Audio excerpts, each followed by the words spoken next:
With all of these warnings, who keeps buying these junk trucks in 2026? I've been shopping for trucks and I need something to haul my Ferrari to take it in for servicing, tires and parts for the vehicles and things that I like to work on and wrench. Sometimes trucks is exactly what you need. Hauling around race cars and just doing odd jobs, trucks are always super practical. I can't help but notice I can barely even find one truck that's actually reliable and it's going to last as long as my old Dodge Ram. I've got a list of 4 of those absolute junk trucks that I still can't believe people are buying, and I'm also going to share what I would actually buy when I'm ready to pull the trigger. Let's get into it now. Life's too short to drive boring cars.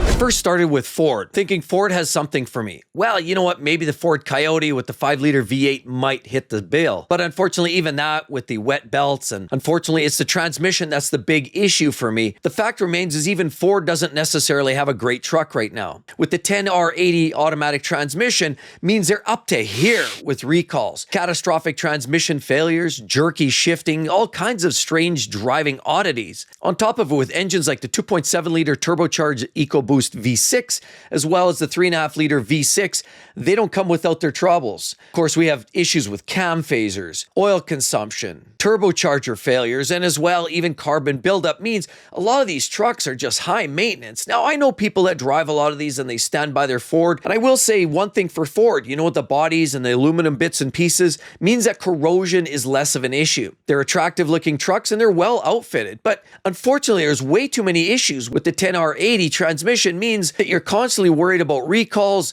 glitches, electrical gremlins, and a host of quality control issues. That means you're constantly checking in with the dealer for updates and recalls and failures.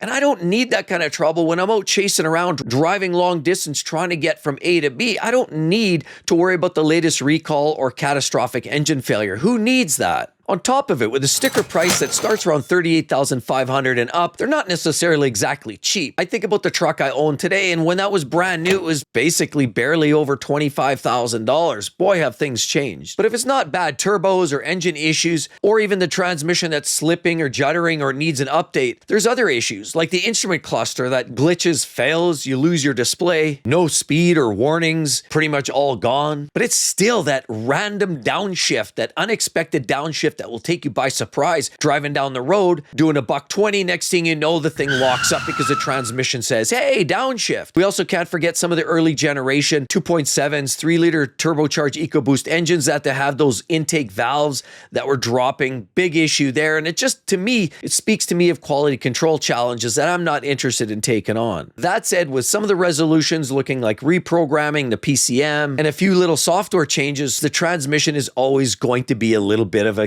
concern, always something in the nagging back of your head. And the worst part is when I'm towing my car, that's an extra strain on a vehicle. And a lot of these 10-speed transmissions now, they're built for economy. Let's be honest, we know exactly what that's about. You know, a lot of these regulators are saying, no, you've got to have a vehicle that gets this great fuel economy. We've got to meet this strict criteria for fuel consumption and the greenhouse gases. And it means a lot of these manufacturers are building vehicles primarily objectively to get better fuel economy, not for longevity, but for better fuel economy. And that's what really hurts. Now, I'll be honest, if the F-150 came back with something a more durable 6-speed automatic transmission and the 5-liter Coyote with everything chain driven, then I think we've gone to something. But till that point, I'm not sure I would be willing to take a risk. The second problematic truck that I can't believe people are buying. As a matter of fact, I was down shopping and I came across the Ram with the new Hurricane engine. That's their twin turbo inline 3-liter 6 engine. And it has lots of power, great performance, and even better fuel economy than the outgoing Hemi, but the reliability is still up in the air with misfires, hesitation, stalling, even some glitches with the electronics and the displays aren't uncommon either. There's one thing going for the Ram. It's the ZF automatic transmission. Now that's one that I'm worth standing by. That one is truly going to be a workhorse, and honestly, I think that's the redeeming value. It also has more power than a lot of its competition, but I just can't get past that Hurricane. On top of it, as a base engine, they still offer you that 3.6-liter V6 Pentastar engine. I mean, why? That's all I have to say. Thank goodness.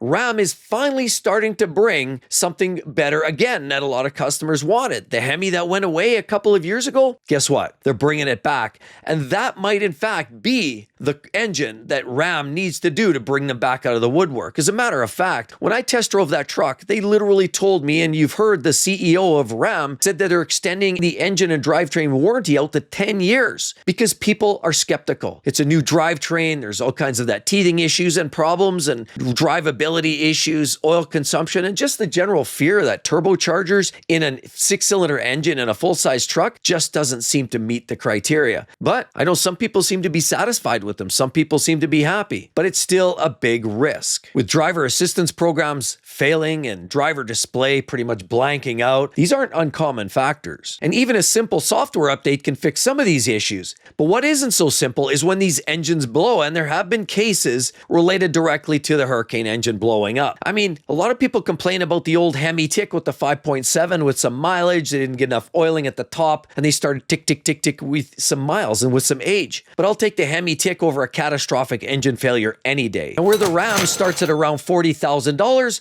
so does my next choice. And that's the vehicle. I still can't believe people are buying these vehicles. With all of the rhetoric and the noise and the recalls and making front page news, how in fact are people still buying a brand new GMC or a Chevy Silverado 1500 with the 6.2 or even the 5.3 liter V8 engines? I don't know what's going on there. I want to love Chevy. I grew up years ago on the farm. You know, we raised cattle and pigs and plowed the fields, and we always had Chevys on the lots. But the old 350s, the 305s, they were workhorses. But things have changed. As a matter of fact, I've heard Chevy might be digging back in and bringing out a 350 cubic inch engine coming out soon. Possibly they are bringing in a host of new engines. But sadly, these existing engines like the L87 is one of the worst catastrophic failures and biggest, ugliest recalls known to truck kind that I've ever heard of. I know 2 people specifically already have had to rebuild engines with their 5.3s because of lifter issues and catastrophic failures. Now, that said, I've got another buddy that said you can sneak in a little module, plug it into your OBD2 port, and it actually bypasses that garbage cylinder deactivation that causes so much of these problems.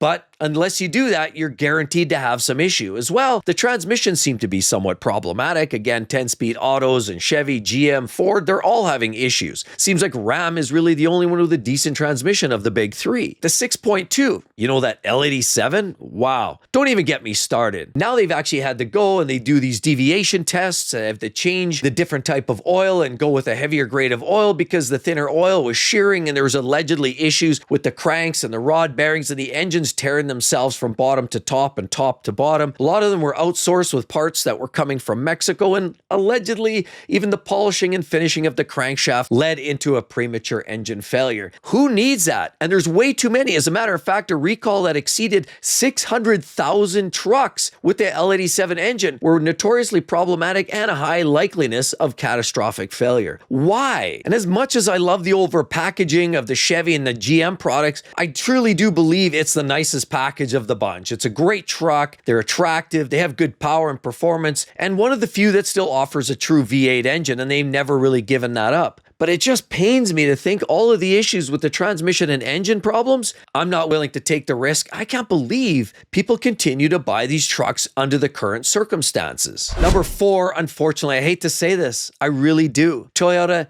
has built a real dud in my own personal opinion with the V35A, which is that 3.4 liter twin turbo V6. Again, many people say never buy the first year of any major model change, or second year, or third year. That's right, trucks in the I-Force drivetrains, of course, now sadly are subject to a host of big ugly recalls with catastrophic engines that I can't even believe something like this is coming out of Toyota land. Sadly, that carries over with the Lexus LX600 as well as the GX550. And mark my words, you may even see that in the Toyota Sequoia at some point with a similar engine. But with that said, I would not even want to touch a modern Toyota Tundra right now. With miles of plastic, it probably has Fisher-Price stamped somewhere all over it because it certainly feels like one of those plastic play toys that your kids, you take them down to McDonald's, let them play and run loose and jump all over those slides and all of these whirly birds. That feels like the type of plastic and the grade of plastic you're looking around the cabin of one of these new Toyota Tundras. It's absolutely embarrassing, really, if we're being honest. Now, I love Toyota, and I think they're a great truck or vehicle altogether, and I truly believe once they get this sorted out, they may actually be onto something. Transmission's not catastrophic per se, but with a number of recalls, over 100,000 recalls directly connected to these 3.4-liter V6s, I don't even want to take the chance. As a matter of fact, it's one of the few Toyota vehicles that continually sits overloaded, too high a volumes sitting on the car lots because people aren't buying them. People are shy, but yet there's still people buying them. Now, allegedly, a lot of these issues